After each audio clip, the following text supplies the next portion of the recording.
Hello বন্ধুরা, আজ আমি আপনার সাথে শেয়ার করব হোটেল স্টাইলে একদম পারফেক্টভাবে চানা মশলা রেসিপি।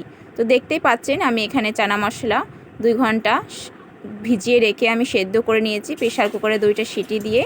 এরপর উনান ধরিয়ে আমি একটা কড়াই বসিয়ে দিলাম। তো কড়াইটা খুব ভালোভাবে গরম হয়ে এলে এখানে দিয়ে দিচ্ছি পরিমাণ মতো সরষের তেল। তেলটা দেওয়ার পরে খুব ভালোভাবে গরম হয়ে এলে এখানে আমি দিয়ে দেবো একটা গোটা তেজপাতা। এরপর দিয়ে দিচ্ছি একটা কুচনো পেঁয়াজ, বড় সাইজের পেঁয়াজ নিয়েছিলাম, আর দিচ্ছি 2টো চেরা কাঁচা লঙ্কা। এটা তেলে দিয়ে দিলাম। দেওয়ার পরে আমি পেঁয়াজটা হালকা ব্রাউন করে ভেজে নেব। জাস্ট একটু কালার আসবে পেঁয়াজে, এই পর্যন্ত পেঁয়াজটা নাড়তে হবে। তো আমি কিছুক্ষণ নেড়ে নিচ্ছি।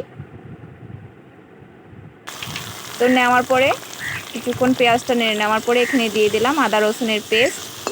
তো এই আদা রসুন দেওয়ার পরে আমি এটাকেও কিছুক্ষণ নেড়ে নিচ্ছি, প্রায় 15 সেকেন্ডের মতো নেড়ে নিলাম। এরপর এখানে দিয়ে দিচ্ছি 1 চামচ হলুদের, 1 চামচ ধনের গুঁড়ো, 1 চামচ লঙ্কার গুঁড়ো, 1 চামচ জিরার গুঁড়ো, আর দিয়ে দিলাম 1 চামচ হলুদের গুঁড়ো। এই মশলাগুলো দেওয়ার পরে আমি খুব ভালোভাবে মশলাটাকে আমি কষিয়ে নিচ্ছি। এরপর দিয়ে দিচ্ছি এখানে বাটি ধোয়া একটু জল। তো দেওয়ার পরে আমি খুব ভালোভাবে কষিয়ে নিচ্ছি। আর জলটা দিলে মশলাটা লেগে যায় না তলাতে, খুব ভালোভাবে কষানো হয়। খুব বেশি জল দেওয়ার দরকার নেই, জাস্ট একটু দিলেই হবে। তো দেখতেই পাচ্ছেন খুব ভালোভাবে কষানো হচ্ছে। এরপর দিয়ে দিলাম স্বাদ মতো লবণ। লবণটাও দেওয়ার পরে আমি আবারও খুব ভালোভাবে কষিয়ে নিচ্ছি। এরপর দেখুন এখানে যেই ছোলাটা সেদ্ধ করে রেখেছিলাম কতটা সেদ্ধ হয়েছে দেখিয়ে দিচ্ছি একটা হাতে নিয়ে। একদম পারফেক্টভাবে সেদ্ধ হয়েছে। তো এরপর আমি মশলাটা দেখতেই পাচ্ছেন কষানো হয়ে গেছে, একদম মশলার গায়ে থেকে তেল ছেড়ে এসছে। এর পর্যায়ে আমি এখানে দিয়ে দিচ্ছি চানা মশলাটা, পুরোটা দিয়ে দিলাম একদম জল সমেত।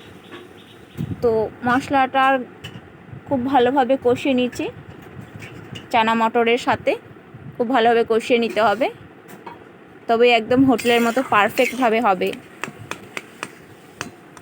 আমরা হোটেলে যেমন খাই না, খেতে যেমন স্বাদ লাগে, এটা ঠিক তেমনই এত সুন্দর লাগে না খেতে।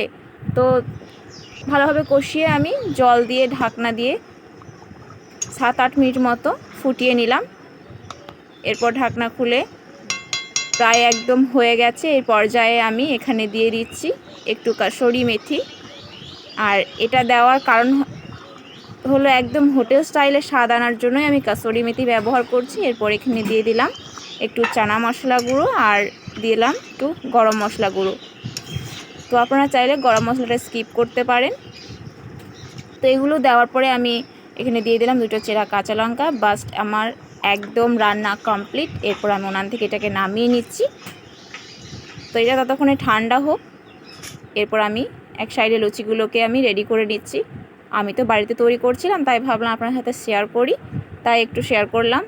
তো লুচিগুলো জাস্ট এমনি নর্মালভাবে যেমন আমরা লুচি তৈরি করি সেরকমভাবে আমি করে নিচ্ছি। ময়দা মাখা এগুলো কিছুই দেখায়নি, জাস্ট একটু লুচি রেডি করছি তাই শেয়ার করলাম। তো লুচিগুলো সব রেডি হয়ে গেছে। এক সাইডে আমি কড়াই গরম করে তেলটাও খুব ভালোভাবে গরম করে নিয়েছি। এরপর একটা করে আমি লুচি ভেজে নিচ্ছি। খুব ভালোভাবে লুচিটাকে এপিট ওপিট করে ভেজে নেব। দেখুন ফ্রেন্ডস, লুচিগুলো একদম ফুলকো ফুলকো হচ্ছে। এরকম ফুলকো লুচির সাথে একদম হোটেলের মতো চানা মশলা জাস্ট খেতে দারুণ লাগে, সত্যি বলছি। আপনারা যারা খেয়েছেন তারাও হয়তো জানবেন, আর যারা খাননি তারা আমার এই রেসিপি দেখে চটপট বানিয়ে ফেলুন। এর স্বাদ নিতে গেলে তো বাড়িতে বানাতেই হবে, তাই না? তো চলুন আমি একে একে সমস্ত লুচি বানিয়ে ফেলি, আপনারা দেখতে থাকুন। আর হ্যাঁ, আমার ভিডিও যদি একটু আপনাদের ভালো লেগে থাকে তো প্লিজ প্লিজ একটা লাইক আর সাবস্ক্রাইব করে দেবেন। তো চলুন আমি বানিয়ে খেতে থাকি, ততক্ষণে আপনারা একটা লাইক আর সাবস্ক্রাইব করে দেন। তো দেখা হচ্ছে আবারও নতুন কোনো একটা রেসিপিতে।